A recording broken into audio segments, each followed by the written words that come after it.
आदाब नाजरीन, उर्दू खबरों में आप सभी का खैर मकदम है। नज़र डालते हैं इस वक्त की ख़ास सुर्खियों पर। बीजेपी के कौमी कारगुजार सदर नितिन नबीन पार्टी के सदर बनने के लिए तैयार। नितिन नबीन की तरफ से कुल 37 सीटों के पर्चाजात किए गए दाखिल। सदर के ओहदे का बाकायदा कल किया जाएगा ऐलान।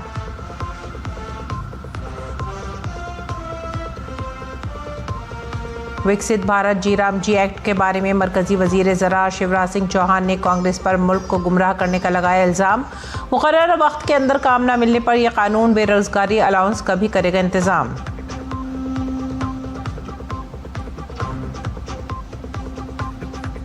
किश्तवाड़ के जंगलात में सिक्योरिटी फोर्सेस और दहशतगर्दों के दरमियान तसादम। ऑपरेशन तराशी के दौरान एक फौजी शहीद।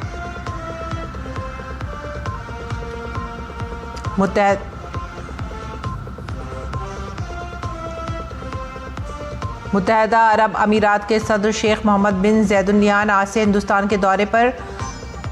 वज़ीर आज़म नरेंद्र मोदी ने एयरपोर्ट पर किया उनका इस्तकबाल। ये दौरा दोनों ममालिक के दरमियान स्ट्रैटेजिक शराकतदारी को देगा नई तक़वियत।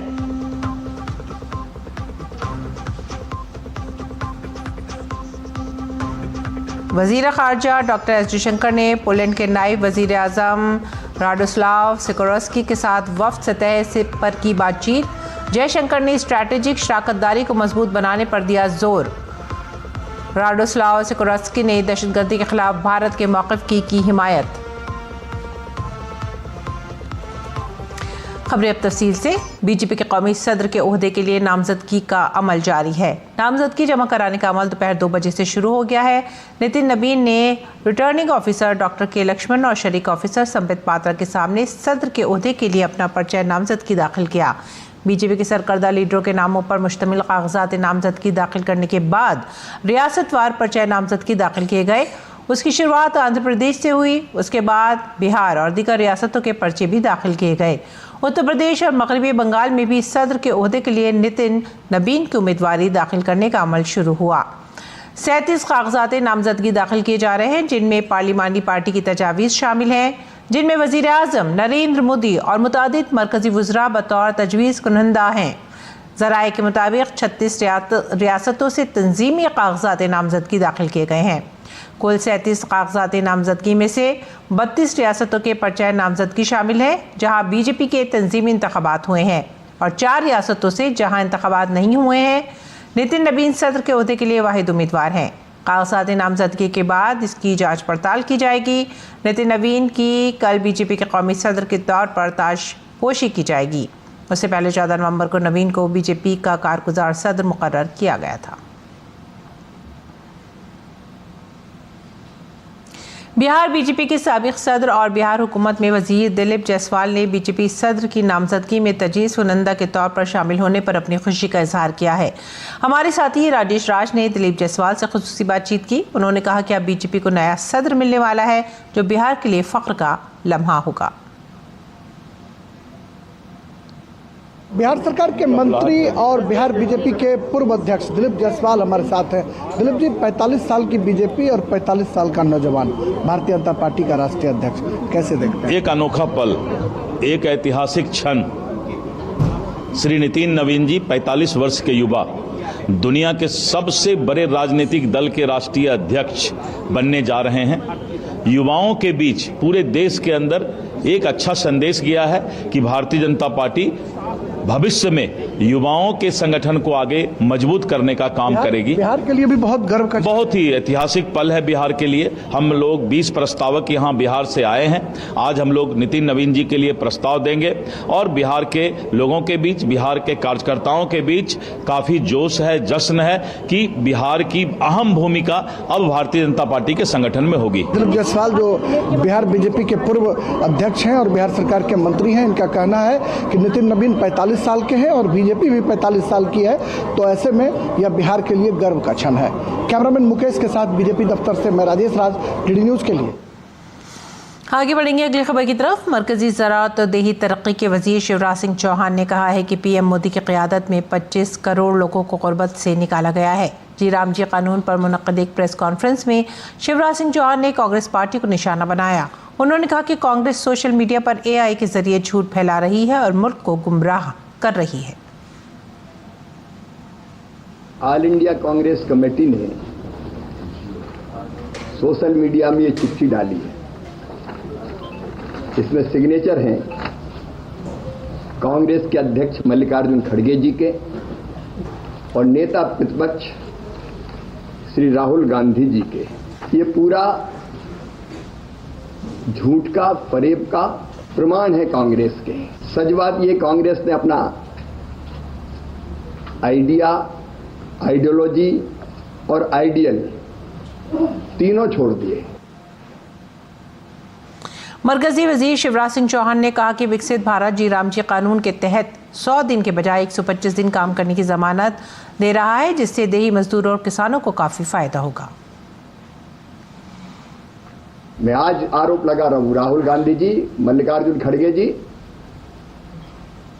आपने अधिकार दिया था लेकिन केवल कागजी अधिकार। उन्होंने कहा कि मनरेगा से 10 करोड़ संपत्तियां बनी, उनमें से 8.5 करोड़ हमने बनाई। और मरकजी वजीर शिवराज सिंह चौहान ने बताया कि विकसित भारत जी राम जी बिल के कानून में दफात बनाई गई हैं। इसमें SC ST खवातीन, माजूर और गरीबों को रोजगार फराहम किया जाएगा और यही हमारी तरजीहात में शामिल है। एक बात और कह रहे थे, SC ST को, महिलाओं को नुकसान होगा। मैं फिर दोनों नेताओं से कहना चाहता हूं कि सरेआम तो भ्रम मत फैलाओ। इसमें प्रावधान किया गया है, प्राथमिकताएं तय की गई है। पहले SC ST, महिलाएं, बहनें हमारी, दिव्यांग और गरीब, ये हमारी प्राथमिकता है और इनको रोजगार वचनबद्धता है। अगली खबर जम्मू कश्मीर से। जम्मू कश्मीर के किश्तवाड़ जिले के सिंहपुरा इलाके में छुपे दहशतगर्दों के खिलाफ सिक्योरिटी फोर्सेज ने तलाशी मुहिम शुरू की। हुक्काम के मुताबिक चतरू इलाके में मंदराल सिंहपुरा के करीब सोनार गांव में कल शुरू होने वाले ऑपरेशन के दौरान दहशतगर्दों के हमले में स्पेशल फोर्स का एक जवान गजेंद्र सिंह शहीद और दीगर 8 फौजी जख्मी हुए हैं।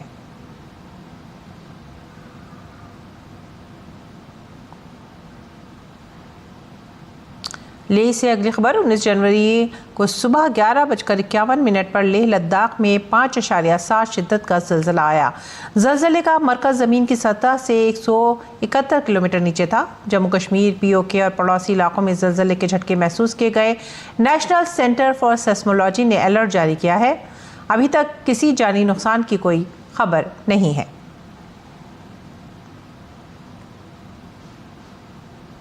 मुत्तहदा अरब अमीरात के सदर शेख मोहम्मद बिन ज़ैद अल नहयान आज से भारत के सरकारी दौरे पर दिल्ली पहुंच गए हैं। एयरपोर्ट पर वज़ीर आज़म नरेंद्र मोदी ने उनका इस्तकबाल किया। वो वज़ीर आज़म नरेंद्र मोदी की दावत पर भारत का दौरा कर रहे हैं। मुत्तहदा अरब अमीरात की सदारत संभालने के बाद ये उनका भारत का तीसरा सरकारी दौरा है। मुत्तहदा अरब अमीरात के सदर का ये दौरा भारत और मुत्तहदा अरब अमीरात के दरमियान जामी स्ट्रैटेजिक शराकतदारी के लिए नई हदें तय करेगा। इस दौरे से बाहिमी दिलचस्पी के इलाकाई और आलमी उमूर पर तबादला ख्याल को तक़वियत मिलेगी। भारत और मुत्तहदा अरब अमीरात एक दूसरे के आला तिजारती और सरमायाकारी के शराकतदारों में से हैं।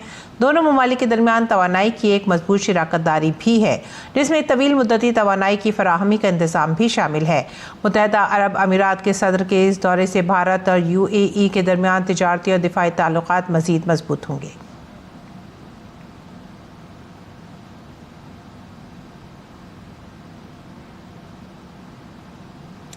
और पोलैंड के नायब वज़ीर आज़म और वज़ीर ख़ारजा रादोस्लाव सिकोरोस्की ने आज नई दिल्ली में वज़ीर ख़ारजा डॉक्टर S जयशंकर से मुलाकात की। दो तरफ़ा मफादात, स्ट्रैटेजिक पार्टनरशिप और ताल्लुकात को मज़ीद मजबूत बनाने पर तबादला ख्याल किया गया। अपने पॉलिश हम मनसब के साथ मुलाकात के दौरान वज़ीर ख़ारजा S जयशंकर ने कहा कि भारत और पोलैंड के दरमियान रिवायती तौर पर गहरे दोस्ताना ताल्लुकात रहे हैं।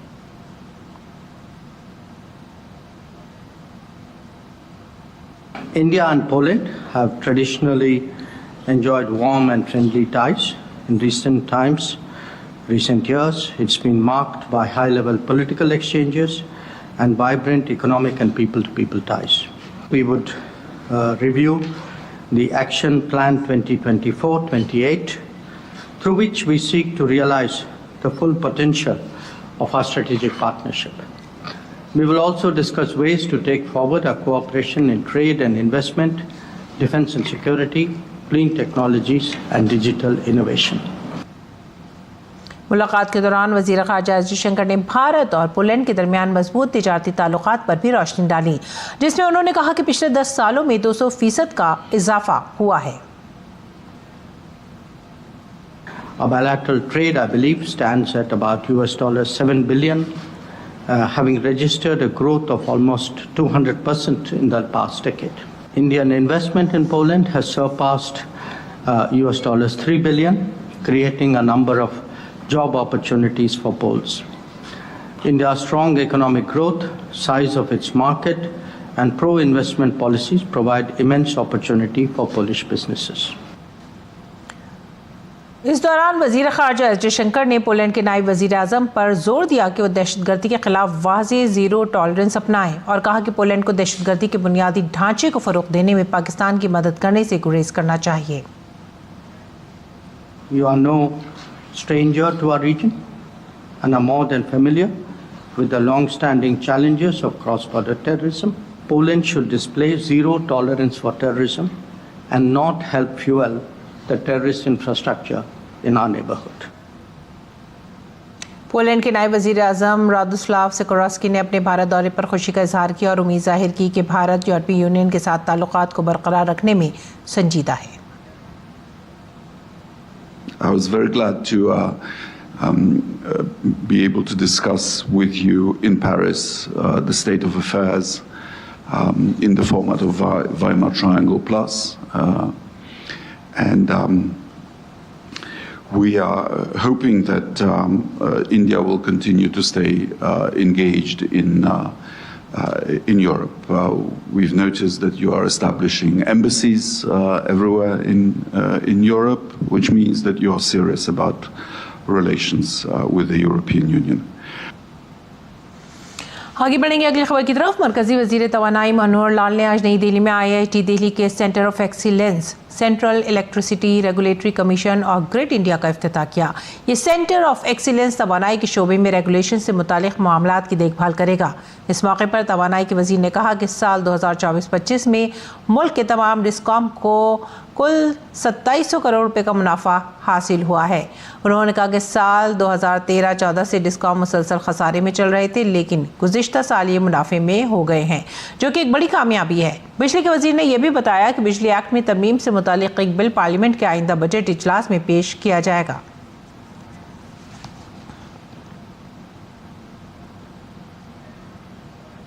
अब हमारे सब डिस्कॉम्स को मिला करके हालांकि 50 के लगभग डिस्कॉम्स हैं, उसमें अभी भी कुछ घाटे में हैं, लेकिन ओवरऑल अब 2700 करोड़ रुपए का लाभ हुआ है, जो पिछले साल यानी 23-24 में जो 25,000 करोड़ रुपए के घाटे में था। अभी हम अगले बजट सेशन में इलेक्ट्रिसिटी जो एक्ट है उसमें एक अमेंडमेंट ला रहे हैं। उस अमेंडमेंट में कुछ बंधन और हो जाएंगे उनके ऊपर, ताकि घाटे की ओर न बढ़ें, साथ साथ डिस्कॉम्स को पैसा पूरा मिलता रहे और वो जो घाटे के जितने इश्यूज हैं उसमें एक प्रकार से सस्पेंडमेंट के माध्यम से ठीक करेंगे। मुल्क की मईशत से जुड़ी खबरों में माली साल 2026 में मुल्क की मईशत में तेज़ी आने की तवक्को है। रेटिंग एजेंसी मूडीज़ का अंदाज़ा है कि मुल्क की इक़्तिसादी तरक्की की शरह 2025-26 में 7.3% तक पहुंच सकती है, जो पिछले माली साल में 6.5% थी। मूडीज़ के मुताबिक ये तेज़ी मजबूत माशी नमो, औसत आमदनी में इजाफा करेगी और इंश्योरेंस की तलब में इजाफा करेगी। डिजिटलाइजेशन, टैक्स इस्लाहात और हुकूमती बीमे के शोबे में मुजव्वज़ा तब्दीलियों से इंश्योरेंस कंपनियों की प्रीमियम आमदनी में मुसलसल इजाफा मुतवक्किल है। रिपोर्ट में यह भी कहा गया है कि अप्रैल और नवंबर के दरमियान इंश्योरेंस प्रीमियम की कुल आमदनी 17% से बढ़कर 10.9 लाख करोड़ हो गई। हेल्थ इंश्योरेंस के प्रीमियम में 14% और नए इंश्योरेंस के कारोबार में 20% का इजाफा रिकॉर्ड किया गया। मूडीज़ का कहना है कि डिजिटल प्लेटफॉर्म ने इंश्योरेंस मसनूआत को आवाम के लिए ज़्यादा काबिल रिसाई बना दिया है। इसके अलावा सरकारी इंश्योरेंस कंपनियों के इंज़माम और निजकारी और FDI की हद को 74% से बढ़ाकर 100% करने से इस शोबे को मज़ीद तक़वियत मिलेगी। आंध्र प्रदेश के chief minister N Chandrababu Naidu ने ज्यूरिख में असम के चीफ मिनिस्टर हेमंता बिस्वा शर्मा से मुलाकात की। चंद्रबाबू नायडू ने सोशल मीडिया पर एक तस्वीर शेयर की जिसमें हेमंता बिस्वा शर्मा को मुबारकबाद दी और उनकी मुस्तकबिल की कोशिशों में कामयाबी की ख्वाहिश की। असम के वजीर आला हेमंता बिस्वा शर्मा स्विट्जरलैंड में वर्ल्ड इकोनॉमिक फोरम के सालाना इजलास में शिरकत करने वाले असम के पहले वजीर आला बन गए हैं। और तमिलनाडु के वजीर आला एम के स्टालिन एक नए अदबी अवार्ड के ऐलान के साथ ही तनाज़ात में घिर गए हैं। बीजेपी ने स्टालिन पर अवार्ड की सियासत करने का इल्ज़ाम आयद किया है। स्टालिन ने गैर हिंदी ज़बानों में नुमाया अदब को इजाज़ देने के लिए एक नया कौमी सतह का सालाना अदबी अवार्ड सेमोजी लिटरेरी अवार्ड शुरू करने का ऐलान किया है। यह अवार्ड रियासती हुकूमत की तरफ से दिया जाएगा। इस ऐलान के बाद तमिलनाडु बीजेपी के तर्जुमान नारायणन तिरुपति ने स्टालिन को तनकीद का निशाना बनाते हुए कहा कि किसी भी अदबी अवार्ड से नवाजने में कोई हर्ज नहीं है, लेकिन इसे सियासी रंग देना अफसोसनाक है। उन्होंने कहा कि ये सोचना गलत है कि साहित्य अकेडमी अवार्ड्स बंद हो गया है, क्योंकि मरकजी हुकूमत ने कई अकेडमियों के साथ मुआहदा किया है और जल्द ही अवार्ड्स का ऐलान किया जाएगा। नारायणन त्रिपुटी ने इल्ज़ाम आयद किया कि वज़ीर आला स्टालिन हर मसले पर मरकजी हुकूमत को मौरिद इल्ज़ाम ठहराने की ज़हनियत का मुज़ाहरा कर रहे हैं, जो कि एक चीफ मिनिस्टर के लिए मुनासिब नहीं है। Let him give any awards. There is nothing wrong in giving a fresh new award to many people who are talented, but making this politically very bad is that is very bad, and it shows his ignorance. See, the central government has made an MOU with many academies like Sahitya Academy, and there is a process, and in the due process it will be announced after a good consultation and other things. That the central government has made it very, very clear. So it is as if the entire Sahitya Academy award is closed, and it is becoming a political event accused by Mr. Stalin is absolutely wrong. Delhi से बागडोगरा जाने वाली Indigo की परवाज़ को security से मुतालिक इत्तला मिलने के बाद लखनऊ की तरफ मोड़ दिया गया। इंडिगो ने एक प्रेस रिलीज़ में यह मालूमात शेयर की। एयरलाइन ने कहा है कि कल इंडिगो के तैयारा 6650E6 की परवाज़ के दौरान मुमकिन सिक्योरिटी ख़तरे की इत्तला मिली थी, जिसकी वजह से ये फ़ैसला किया गया। तयशुदा प्रोटोकॉल के मुताबिक परवाज़ लखनऊ हवाई अड्डे पर उतरी। एयरलाइन ने फौरी तौर पर मुतल्लिक़ा इदारों को मुतल्ला किया और सिक्योरिटी चेक शुरू कर दिया। फ़िलहाल तमाम मुसाफिर महफूज बताए जा रहे हैं और तहक़ीक़ात का अमल जारी है। और national aluminium company limited Nelco ने माली साल 2024-25 में अपनी बेहतरीन माली कारकर्दगी का मुजाहरा किया है। कंपनी की आमदनी 16,788 करोड़ तक पहुंच गई है, जबकि टैक्स के बाद मुनाफा पैट बढ़ाकर 5,325 करोड़ हो गया है। इसके अलावा कंपनी ने माली साल 2025-26 की पहली छमाही में भी कंपनी ने पिछले बरस के मुकाबले में अच्छी कारकर्दगी और मुनाफे के साथ बेहतर कारकर्दगी का मुजाहरा किया है। नेल्को अहम सलाहियत के तौसीई मंसूबों में सरमायाकारी कर रहा है। इनमें पोतांगी बॉक्साइट काने, दमनजोड़ी में 5वीं स्ट्रीम एल्यूमिनियम रिफाइनरी, अंगोला में एल्यूमिनियम स्मेल्टर की ब्राउनफील्ड तौसी और एक नया कैप्टिव पावर प्लांट शामिल है। मार्च 2025 में नेल्को के शेयर की कीमत 177.55 थी, जो जनवरी 2026 में बढ़कर 373.40 हो गई है। इस अरसे के दौरान स्टॉक में तकरीबन 110% इजाफा हुआ है। 70% रेवेन्यू आता है एल्युमिनियम से एंड 30% एल्यूमिना से, तो दोनों ही क्षेत्र में हमने अच्छा प्रोडक्शन किया है। हमारे एम्प्लॉयज़ ने हमने जो ईयर एंड में ईयर बिगनिंग में एक एनुअल बिजनेस प्लान किया था और टारगेट सेट किया था, जिसमें हमने अपना वॉल्यूम्स को बढ़ाने के लिए और अपना कॉस्ट कम करने के लिए, एफिशिएंसी बढ़ाने के लिए जो टारगेट लिया था, सभी एम्प्लॉय लोगों ने ये चैलेंजिंग टारगेट लिया और उस टारगेट को अचीव करने के लिए एम्प्लॉयज़ लोग ने काफ़ी काम किया है Q3 के एंड में, जिसमें हम alumina production, metal production, metal sales, ये सभी हम अभी तक बेस्ट एवर्स किए हैं। तमिलनाडु के करूर में भगदड़ मामले में अदाकार और टीवी के सरबराह CBI पूछताछ कर रही है। ताहिम CBI के मुताबिक विजय तमाम सवालों का सही जवाब नहीं दे रहे हैं। पेश है CBI हेडक्वार्टर से हमारे नुमाइंदे नीरज सिंह की ये रिपोर्ट।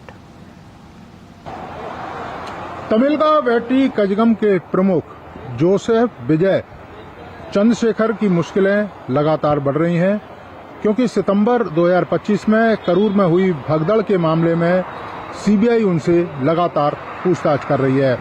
12 जनवरी को भी सीबीआई ने करीब 6 घंटे एक्टर विजय से पूछताछ करी थी और उसके बाद 19 जनवरी को दोबारा सीबीआई ने एक्टर विजय को पूछताछ के लिए बुलाया है। कई सारे सवाल हैं जिनका जवाब एक्टर विजय सीबीआई को ठीक तरीके से नहीं दे रहे हैं। सीबीआई का ये कहना है कि ज्यादातर सवालों के जवाब वो या तो हाँ में दे रहे हैं या फिर ना में दे रहे हैं। सीबीआई कई सवालों के जवाब एक्टर विजय से जानना चाहती है कि आखिर करूर की रैली में वो देर से क्यों पहुंचे, जब वहां पर इतनी बड़ी संख्या में भीड़ थी तो खाने पीने जैसे बेसिक इंतजाम वहां पर प्रॉपर तरीके से क्यों नहीं किए गए। इसके साथ ही जब भगदड़ मची तो एक्टर विजय वहां लोगों की सहायता करने की जगह वहां से चले क्यों गए। इसके साथ साथ ही सीबीआई एक्टर विजय से ये भी जानना चाहती है कि क्या तमिलनाडु पुलिस प्रशासन को रैली की जानकारी दी गई थी, वहां पर इंतजाम किस तरीके से किए गए थे, कितनी वहां पर फोर्स तैनात थी और इसके अलावा उनके जो कार्यकर्ता हैं वो वहां पर क्या कर रहे थे। कई तरह के सवाल हैं जिनका जवाब सीबीआई एक्टर विजय से जानना चाहती है और एक्टर विजय लगातार ये कह रहे हैं कि उनका कोई दोष नहीं है, उनकी पार्टी का कोई दोष नहीं है। तमिलनाडु सरकार ने और तमिलनाडु प्रशासन ने तमाम इंतजाम नहीं किए। अब देखना यह होगा कि एक्टर विजय सीबीआई के इन सवालों के जवाब किस तरीके से दे पाते हैं, क्योंकि सीबीआई का ये कहना है कि अगर वो संतुष्ट नहीं हुई तो एक्टर विजय को दोबारा भी पूछताछ के लिए बुलाएगी। कैमरामैन योगेश के साथ नीरज सिंह, डीडी न्यूज, दिल्ली। माघ मेले के दौरान प्रयागराज के संगम घाट पर अकीदतमंदों का हुजूम जमा हो रहा है। सुबह से ही अकीदतमंद संगम और दीगर स्नान घाटों पर डुबकी लगाने के लिए पहुंचे हैं। इस दिन की मजहबी अहमियत के पेश नज़र इंतजामिया ने वसी इंतजाम किए हैं। घाटों पर सिक्योरिटी को मजबूत बनाया गया है और भीड़ को कंट्रोल करने, ट्रैफिक के इंतजाम और हंगामी खिदमात के लिए खुसूसी तैयारियां की गई हैं। खेल की खबरों में एशियाई खेलों में सोने का तमगा याफ्ता अखिल शेरियान को एतमाद है कि निशानेबाजी के मुकाबले में लीग का आगाज मुल्क में खेल को नई तवानाई देगा। उन्होंने मजीद कहा कि जिस तरह ज़मीनी सतह पर नौजवानों को खेल से जोड़ा जा रहा है, उससे न सिर्फ शूटिंग बल्कि दीगर खेलों में भी मजबूत नताइज बरामद होंगे। हमारे नुमाइंदे गौरव कुमार ने शूटर अखिल शेरियान से खुसूसी बातचीत की।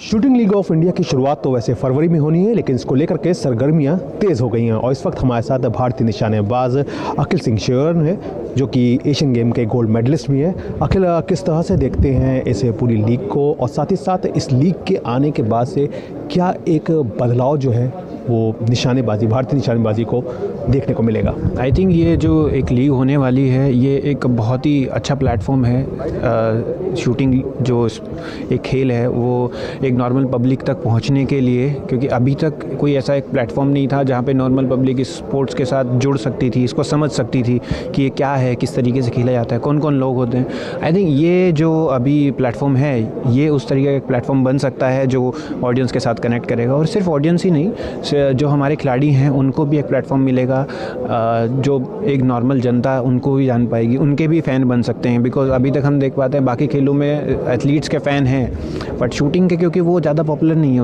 उतना अच्छे से बन नहीं पा रहा है। आई थिंक शूटिंग लीग वो सब चीज़ें पॉसिबल कर पाएगा। इंडियन शूटिंग को देखें और इंडियन शूटर्स को देखें तो लगातार चाहे ओलंपिक हो, चाहे एशियन गेम्स हो, चाहे किसी भी लेवल की जो प्रतियोगिता हो, उसमें निशानेबाजी से एक मेडल जो है वो कहीं ना कहीं सामने देखने को मिलता है। तो क्या एक बड़ी वजह मानते हैं कि ग्रास रूट लेवल पे क्या वो एक चेंज जो है वो देखने को मिल रहा है? ये एक चेंज लेके आने वाला है हमारे खेल के लिए भी, क्योंकि मेडल्स तो जीतते रहे हैं, वो कुछ दिनों के लिए न्यूज़ की एक हेडलाइन बन जाता है, बट आई थिंक लीग हर साल हो के वो एक प्लेटफॉर्म मिलेगा जहाँ पे उनकी अगर कोई मेडल लेके आ रहा है, नॉर्मल ऑडियंस ने जाना कि इसने मेडल लिया है, एशियन गेम्स में लिया है, कॉमनवेल्थ में लिया है, बट वो लीग में भी उनका परफॉर्म करते हुए दिखेगा।